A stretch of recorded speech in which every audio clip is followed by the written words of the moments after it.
Welcome, everybody. We're going to go ahead and get started. Hopefully, everybody's able to join with no issues. My name is Michele Regan, and today I will be presenting about leading through change. I am a senior client director here at Inspired Instruction. I've been here for a little over 10 years now, and I'm really excited to be able to share this work with you today. You do have the option of asking questions. You can go ahead and put those in the chat. This is also being recorded, so for anybody who wants to share this with a peer, you will receive both the recording and some resources. So you'll hear me reference resources a couple of times throughout the presentation, and you will be receiving those as well. So I'm going to go ahead and get started.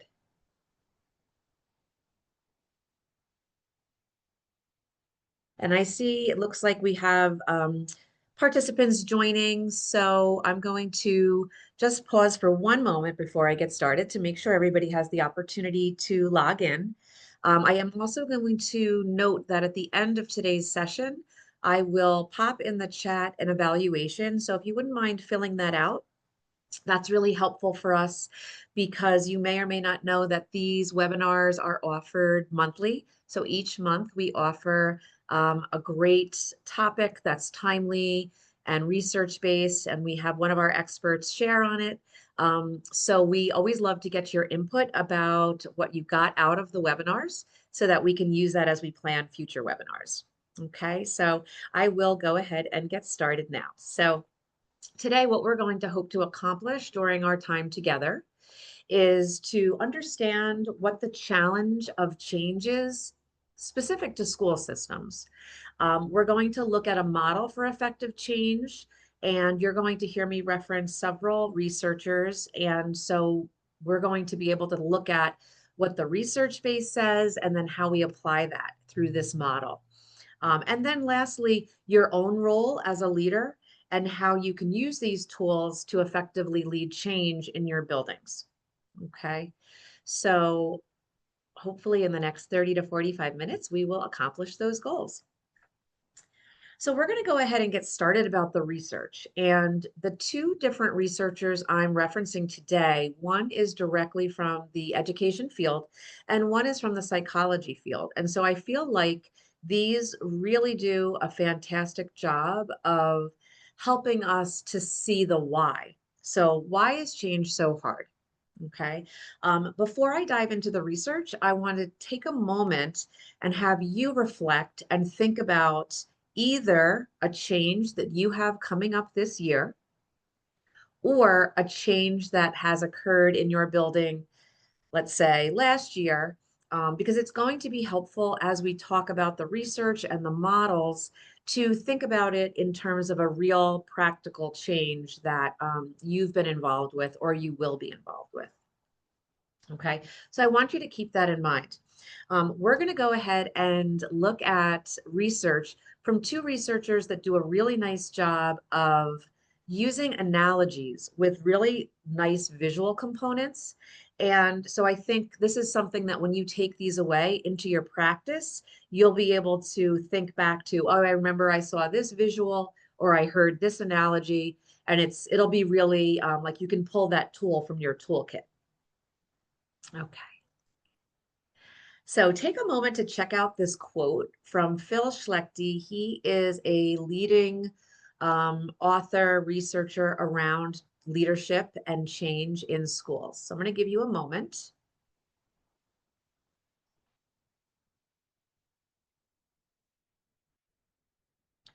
And as you read this, I'm sure there were specific words that jumped out at you. You can feel free to drop those in the chat if you like. Otherwise, I'm going to go ahead and just share what jumped out at me as I was reading Phil Schlechte's work. And really, the idea is we often think of ourselves when we're a principal or another building admin, a VP, some other instructional leader, or even superintendent, director of curriculum. We often think about ourselves as managing change, right? Because things are so frequently changing in schools for a number of reasons. But we want to make that shift away from the management, right? And all that implies, and instead focus on a mindset shift and really redesigning what happens in a building. Okay, so Anne Marie put in here for us the word that comes to mind for her is task, right? So we want to really think about when we take on this responsibility of leadership, that it is not just a management role that we play, but rather creating conditions where others can thrive. And so I want you to keep in mind that idea of designing an environment that we can all thrive in, right? It's a much more, if we think about, I've just lost my train of thought. If we think about the Bloom's taxonomy, right? And the highest level is being able to design or create. And so we want to think about that as being what we aspire to. Okay, so we're going to look at Schlechty's work as we move forward. I think it gives us a nice base. All right, so we're going to take that idea and think about what are the core shifts we want to make. So as we look at school reform, often we are focused on things like operationally managing for efficiency. So what are all the operational tasks that you need to do to, again, use that word manage? Okay. And then also, what are the systems in place that help you have some level of control over that change? Okay. What we want to do is shift that. So we want to take those words, and I'm going to pop up some new words for you.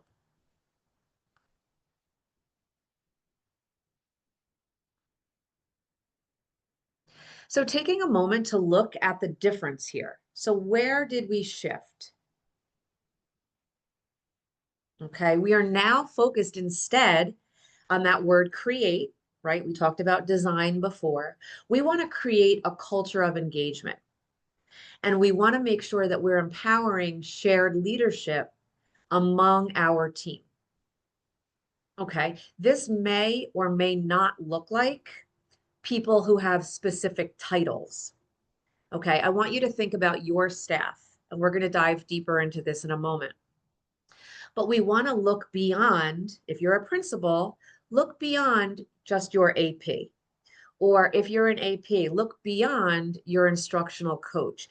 We want to make sure that we're empowering leadership across our staff.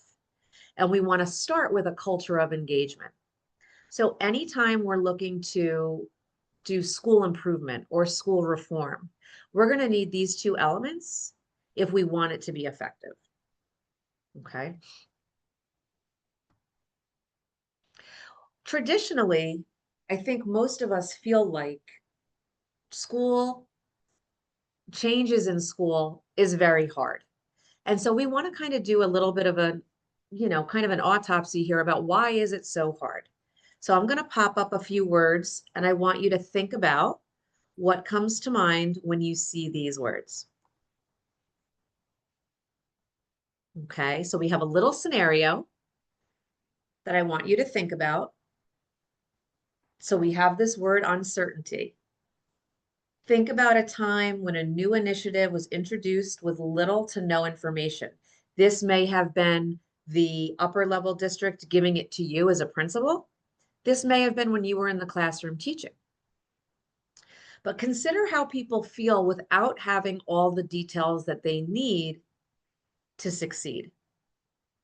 Okay, so if I asked you to, give me a thumbs up, and I don't even know if we have that on here, probably not. But I have a feeling that every single one of you in this session would give me a thumbs up that this is a very common scenario in schools. Okay, what's the next one? Overload. So these are the two words that come to mind when we think about change in schools being hard. So first we have uncertainty, now we have overload. So I want you to pause and think about how many different initiatives do you have happening at any given time in a school? Okay. If you were to think about your own situation, you might think about curriculum changes, Certainly, there's always new staff coming in. Perhaps there's new technology being used. Just the change of a top level administrator can change other initiatives. So we have in mind that there are lots of changes happening at any given time. And then the second part of this is consider how often things change midstream, right? So we start September, everybody came in with a great attitude. We started with a curriculum last year, so we're excited about having this be year 2.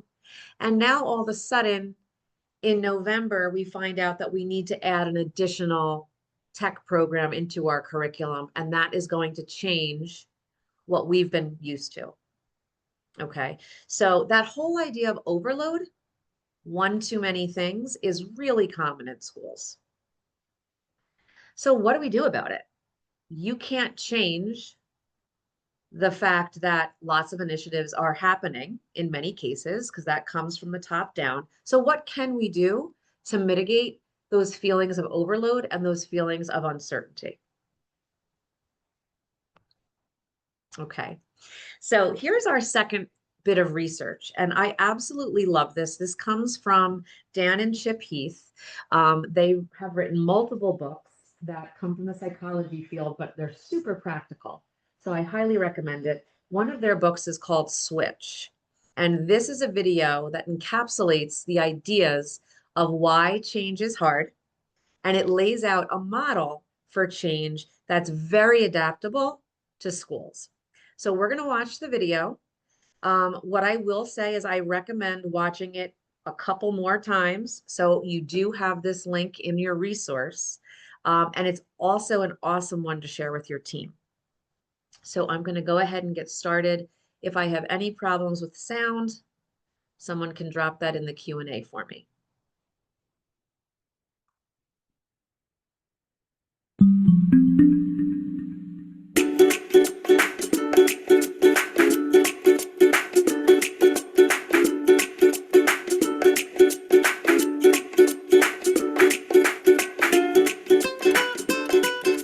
Psychologists know that there are two systems in our brains, the rational system and the emotional system. Jonathan Haidt, who's a psychologist at NYU, came up with a great analogy for these two systems. He said, think of your brain as a human rider atop an elephant. The rider represents the rational system. That's the part of us that plans and problem solves. The rider might do some analyzing and decide, hey, I want to go that way. But it's the elephant, representing the emotional system, that provides the power for the journey. The rider can try to lead the elephant or drag the elephant, but if these two ever disagree, who would you bet on? The elephant has a 6-ton weight advantage, and it's exactly that power imbalance that makes adopting new behaviors very hard. If you want this duo to head a new direction, you also need to think about the path, which represents the external environment. This duo is more likely to complete a journey if you can shorten the distance and remove any obstacles in their way. So bottom line, if you want to lead change, you've got to do 3 things. Give direction to the rider, knowledge of how to get to the destination. You've got to motivate the elephant, which means tapping into emotion. And finally, you need to shape the path to allow for easy progress. That's how change happens.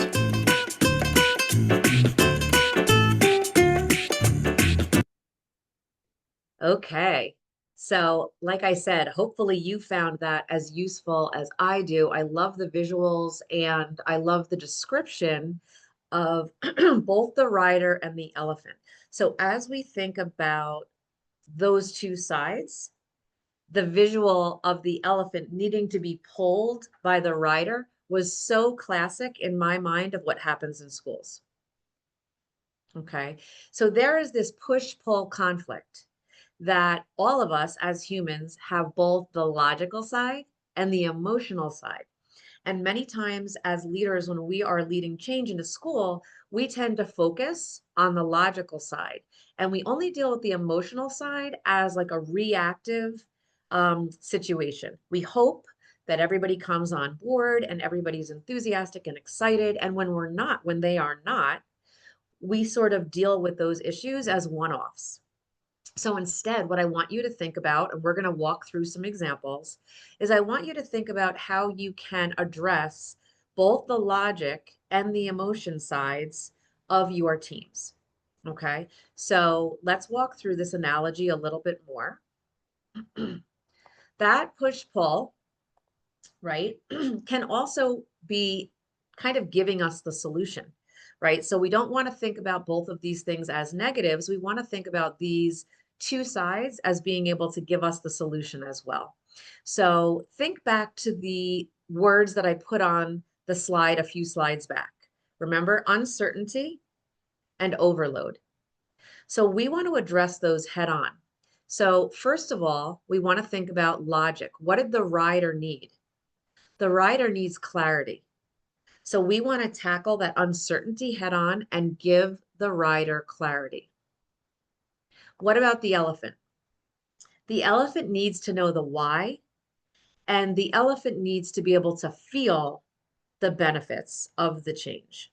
Okay, so we're going to tackle the uncertainty and the overload by giving the rider what he or she needs and giving the emotional part, the elephant, what they need. Okay, let's dive into this a little deeper. We're going to walk through each of the steps, the 3 steps that the Heath brothers spoke about, and then I'm going to give you some more specifics around a specific school change. Okay, so the first thing is you're going to want to figure out how can you direct the rider, and this is broken down into 2 steps. First and foremost are finding the bright spots. We want to help teachers see where are they either currently succeeding or where have they succeeded in the past. Okay, by beginning with what works, you can really tap into, they have a blueprint in their mind of how they rolled something out in the past that worked, or how something in their classroom currently is working, right? So we want to give them the blueprint filled with those bright spots. Okay. You also want to think about your team in terms of bright spots. So, are there teachers that will pick up and take charge and roll something out really effectively? What you want to do is identify who those people are. And we're going to dive into that when we talk a little bit more about Phil Schlechty's work again. Okay. But we really want to have a very concrete understanding as leaders is if I took my teacher that does the best job of dealing with change, and then I took an average teacher, what would be the difference? And you want to actually make a list of the differences so that you can see where are you going to have to strengthen certain areas for other members of your team. Okay. Remember, this is the logic side. So this is where we're trying to give people as much clarity and detail as possible. All right, so let's look at point to the destination. You want to make sure you're giving them a rich, detailed description of where we're going. Okay, super concrete. So by November, we will be using the problem solving task weekly. Okay, and so by February, we should see X number of students being able to perform on such and such tasks.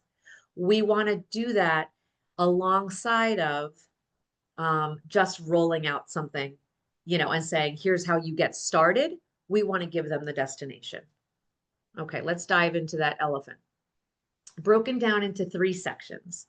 So we have find the feeling, shrink the change, and grow your people. Okay, I'm going to dive into this with a specific example, but I want you to think about what works in terms of finding the feeling. So, how do visuals impact people's willingness to take a risk? Think about if you had pictures of students positively engaging with one another and using those and putting those up in a break room or a lounge, things that are going to really tap into the emotion for teachers of like, this is why we do what we do. Okay. We also want to make sure we're giving them celebration and results in small chunks. So just like that video showed, you want to shrink the change. so that they see their progress toward that goal. And then lastly, we want to talk about growing our people. We can do this in a couple of different ways, but having a shared identity using the word we, right? So we want to really make people feel like they're a part of this. And then spending some time talking about growth mindset and that idea of, we're all in this together, we're pushing our sleeves up, we're learning alongside each other. We will likely see some messiness or some mistakes, and that's okay because that's what growth mindset is. And we should be modeling that for our students anyway. Okay, this last one was the shape the path. Okay, we want you to think about your environment. What are the things that will help this change be easier? Can you take away obstacles? Right? If you're introducing a new piece of technology, and this is now the sixth piece of technology, can we remove requirements around some of the others? Okay. We want to think about how can we turn the people that resist into some champions. And one of the ways you can do that is by tweaking the environment such to make success a little bit easier. Okay. One of the ways is by building habits. And so psychology will tell us that if we do what we call piggybacking, that is going to be the best way to get more people to engage in a new habit. So, for example, if teachers have to submit lesson plans on Sunday nights, or if there's some other routine that they are used to, you can give them a checklist or a new template to use that's related to the change. So they're doing something they're already doing, and then they're going to piggyback that new habit. Okay. And then all of those people who are your champions, those people who we mentioned earlier are those bright spots, you want to make sure that those actions that they're engaged in are visible. So things like peer learning opportunities, things like having them share at PLCs are going to really help the others get on board. Okay. And this is a little counterintuitive. Often I think we are focused on those who resist. We provide additional coaching to those who are pushing back. And we want to think about that. I'm going to talk more about that when we get to Phil Schlechty's work in a couple of slides. Okay. But just think about that shift there. All right. I'm going to give you a K-12 example. Okay. Imagine you're implementing a new math curriculum. I'm going to hit the three areas, right? There's our bright spot. That's the logic. We have our logic first. So take a moment to look at some examples of things that you could do.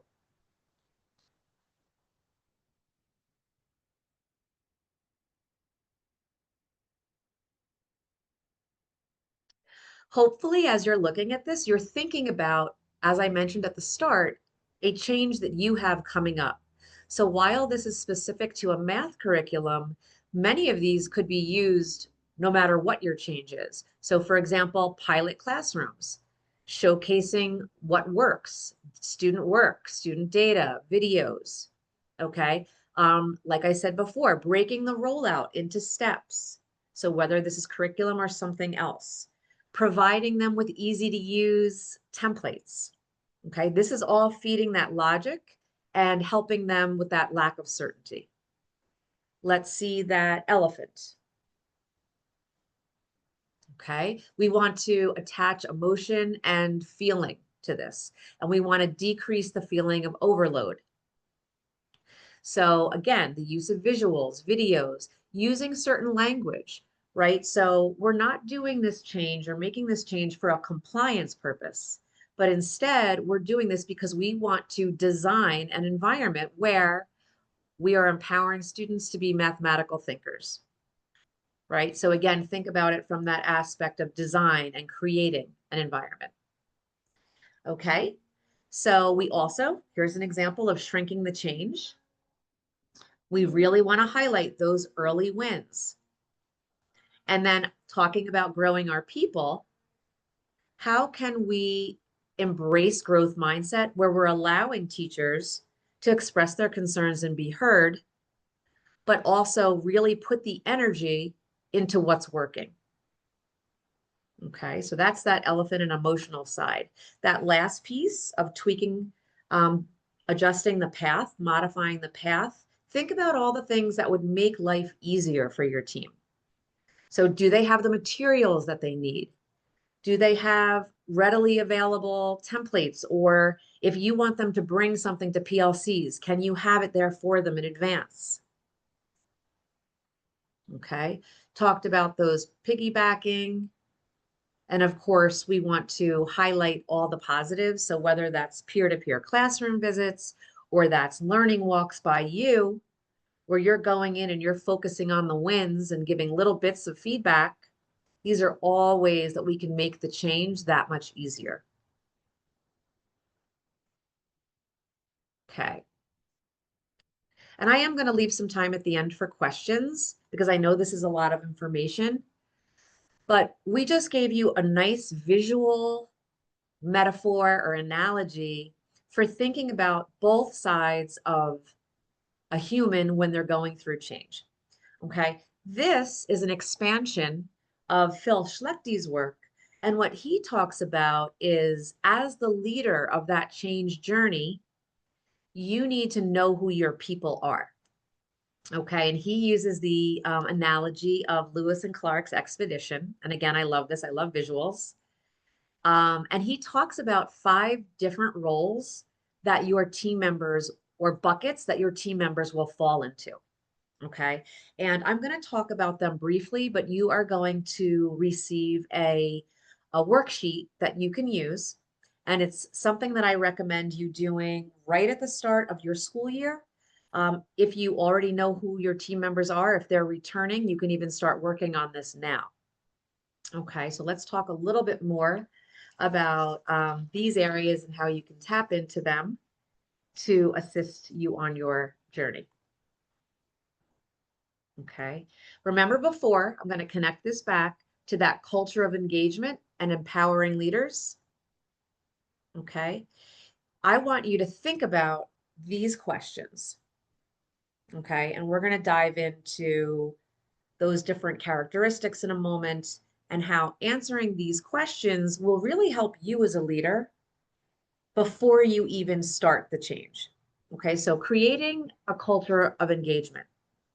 We want to think about, again, that idea of design and create, right? So are we changing the way that we see education and learning and student success? If you feel like the changes that are happening are more compliance based, you're going to want to shift that. Okay. And then once you come up with that mission that feels like change for, creating that new culture, then is that mission clearly communicated and is it pervading everything you do? Right. So this should be messaging in our faculty meetings, in our PLC meetings, in messaging that we have via email with our team. Okay. And then the last piece that's critical is making sure we're inviting all perspectives and those opportunities for growth. Right. So we want to have those listening sessions. We want to have opportunities to hear from teachers in a variety of different ways. Okay. That's a way to create that culture of engagement. We're going to empower our people to be leaders. So you need to, as I mentioned before, think about, do I know who my people are as it relates to change? Okay. And we want to kind of think about that in 3 categories. So are we tapping into people who can lead the way? I'm going to quickly go back. Your trailblazers are your people that are your risk takers, and they're just going to go. Okay. And your pioneers are a pretty, enthusiastic group. They will usually also join the trailblazers. Okay.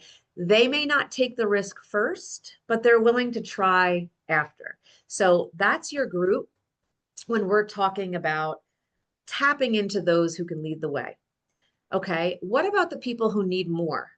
So are we developing those settlers, right? Are we telling the settlers, okay, I'm going to give you this, this, and this, and that's going to help move you toward the change because they do need certain things.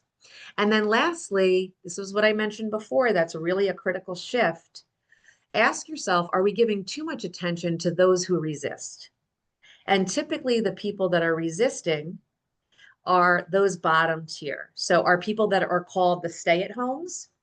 Those are the ones that kind of just want to be left alone, right? They close their door, they're doing a decent job, they don't really want to hear about anything new. And then we have our saboteurs, and those are the ones that are actively speaking out in PLC meetings and faculty meetings, that are sabotaging the change. So we want to think about, are we giving too much attention to those, and where should we put our attention instead? Okay. This is a lot of information. It is definitely, I think, powerful to think about these analogies and these visuals. And again, you are going to receive some resources, and I'm going to share with you what I think are the best next steps. But I think first and foremost, it starts with you as the leader to really asking yourself these questions and saying to myself, how is it that I am going to lead this change? And that's in a very active way. Okay. This is not just you're receiving the change and you're going to go forward with it in a compliance sort of fashion, but instead, how am I going to actively lead the change? And so I would say it starts with you, and it starts with these questions. Okay, what are the next steps? So these are the two documents that you're going to have that you can use after the workshop. And what I'd like you to do is think about one change that you would either like to occur or that is going to be occurring this coming school year. This could be building wide, this could be district wide, but you have two tools. You have this kind of note-taking sheet that should walk you through, just like we did with the video, the steps that you're going to need to take around that change. So, up top, you can put, we're adding a new curriculum. We are adding PLCs. We've never done that before, any kind of change. And then you're going to want to go through and think about, where are my bright spots? What's my destination? And you're going to want to really think this through before you start implementing the change. Okay. I did link for you the video. So I definitely recommend you watching that video again and think about it in the context of your change. This additional resource is a fuller description of each of the 5 personalities as it relates to change. Again, this is the work of Phil Schlechte. I did link for you his article. His article is linked in this document. And basically what you'll do is use this to walk through your team members. So who are the team members that show up as trailblazers? What am I going to do to tap into that? Who are my settlers that need a lot more clarity and confidence before they're going to jump on board? Right? And what you're going to do is not only name them, but identify action steps that will help you, move some settlers up with your pioneers, or help you make decisions about those stay-at-homes and those saboteurs. So I hope you find both of these tools helpful. The other thing that I would recommend as a next step is to consider what additional support your team needs. So that could be you as an administrator. At Inspired Instruction, we have all of these categories of support that we provide. In many cases, it can be helpful to have additional support for your administrative team. That could be instructional leaders. But then we have all of these other areas of support for your teachers. So let's say the change that you're undertaking is just that, around that math curriculum. Perhaps you think that your teachers need some support in the new standards that are coming out, or the pedagogy around this new type of approach in math. That is something that you can go to our website, you can check out, and reach out to us. We're happy to help you design a customized plan. Okay. I am going to pop that eval link, which I'm just realizing that I need to grab. When Leah asked where are the links that are being referenced, so what happens, Leah, is tomorrow an email will go out, tomorrow or Friday an email will go out, and you will receive a resource document that has all of those, as well as the recording for this webinar. This way, if you wanted to share it with somebody, you can go ahead and do that. So I am going to pause for a moment, stop sharing my screen, and see if I can quickly grab the eval link. And I'm going to go ahead and put that in chat. And if you wouldn't mind, I'd really appreciate you filling that out. Like I said, it really does help us decide what are the next topics. So you can fill that in. Um, I think you can see, oh, can you see the chat? I'm going to put it in chat. If for some reason you can't see it in chat, I don't know if I can answer everybody.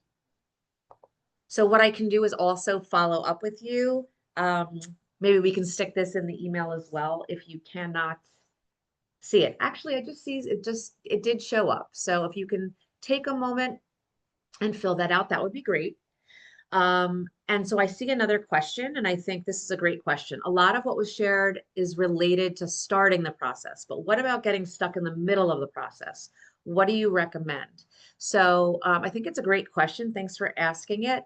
I'm going to go ahead and answer for the whole group, and I'm going to do two things. If I can share my screen again. I think for the middle of the process, so I think we want to, wherever we are in the process, let me say, I think we want to think about where is the breakdown? So is the breakdown that people are feeling exhausted? Are they overwhelmed? Do you have a lot of different initiatives? All right, it's not letting me back up. I'm trying to back up here. Oh, here we go. Okay, I want to get to that piece right here. Let's do it on this page.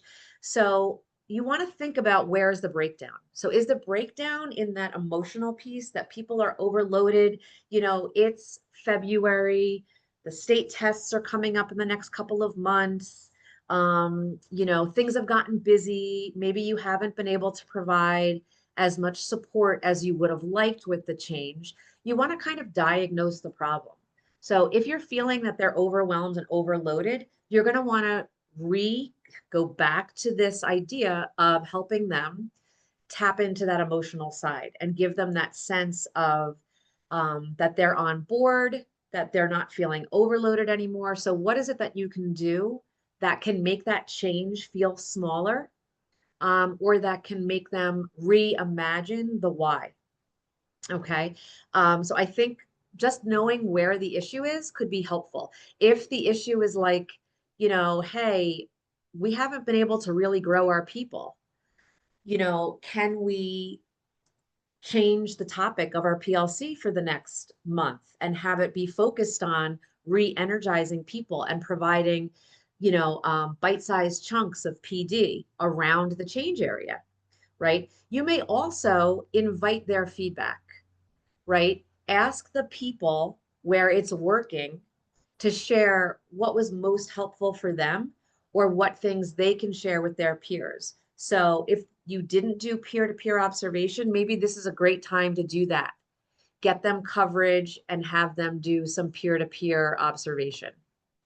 Okay, I see there's several more. I hope that was helpful. This is, I can't just show it during share, so I'm just going to pull this up. I hope that was helpful, but I think really getting back is to the what the issue is at hand will be helpful.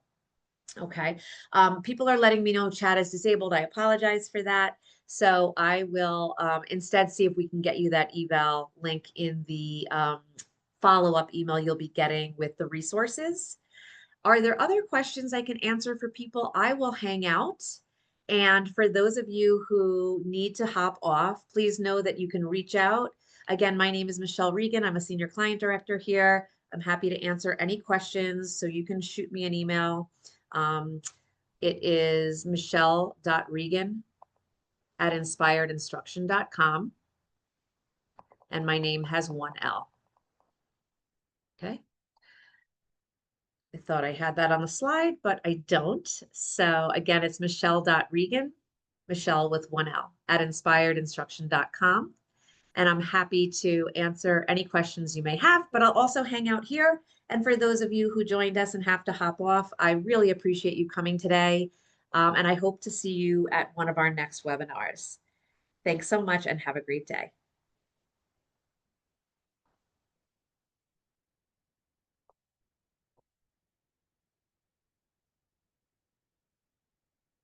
Oh, and I just did add into the question and answer, we added my email address for anybody who may want.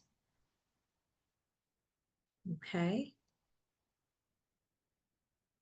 So feel free to put any questions in Q&A if you have any. And thank you again for your attendance today. How do I spell my last name? Regan. Thank you so much. And it is, I think you can hopefully see in the Q&A, you can see the answers. And so my email is there for anybody who needs.